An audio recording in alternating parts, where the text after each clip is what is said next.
എല്ലാവർക്കും നമസ്കാരം. സത്യം 100% മറ്റൊരു എപ്പിസോഡിലേക്ക് സന്തോഷത്തോടെ സ്വാഗതം. ഒരു ഭീകര അനുഭവമാണ് ഇന്ന് പറയാൻ ഉദ്ദേശിക്കുന്നത്. ആർക്കും ഉണ്ടാവരുതേന്ന് പ്രാർത്ഥിക്കുന്ന ഒരു അനുഭവം. 2022 മെയ്യിൽ ഞാനൊരു ബാങ്ക് ലോൺ എടുത്തു. വലിയൊരു തുകയാണ്. ആ ബാങ്ക് ലോണ് എൻ്റെ അക്കൗണ്ടിലേക്ക് വന്നു.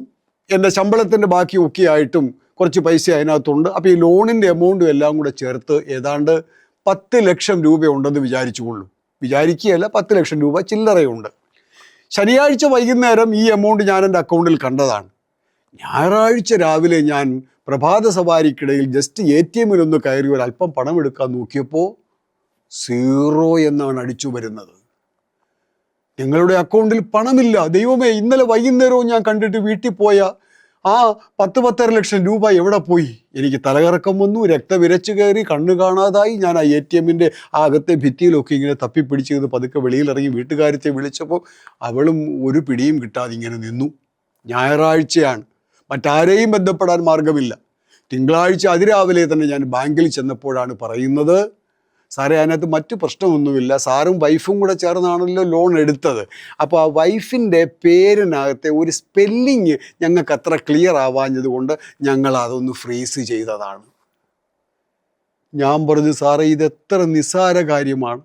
ഇനി അഥവാ നിങ്ങളങ്ങനെ ചെയ്താൽ തന്നെ ഒരു മെസ്സേജ് തരണ്ടേ? എത്ര ഫോൺ കോളുകൾ ഈ ഒരു ലോണുമായി ബന്ധപ്പെട്ട് അങ്ങോട്ടും ഇങ്ങോട്ടും ചെയ്തതാണ്. ഈ ഒരു ഫോൺ കോൾ തരിക, അല്ലെങ്കിൽ ഒരു മെസ്സേജ് തരിക, അത് ഇങ്ങനൊരു കാര്യമുണ്ട്, അതൊന്ന് ക്ലാരിഫൈ ചെയ്യണമെന്ന് പറഞ്ഞാൽ എനിക്ക് പിറ്റേ ദിവസം രാവിലെ 9:45 മുമ്പ് ചെയ്യാനുള്ള കാര്യമേ ഉള്ളത്. അത് ചെയ്യാതെ 10 ലക്ഷത്തിലധികം രൂപ ലോൺ എമൗണ്ട് അടക്കം കിടന്ന അക്കൗണ്ട് ആ ബാങ്കിലെ ആരെന്നൊന്നും എനിക്കറിയില്ല, ആരോ അങ്ങ് ഫ്രീസ് ചെയ്ത് പിടിച്ചു.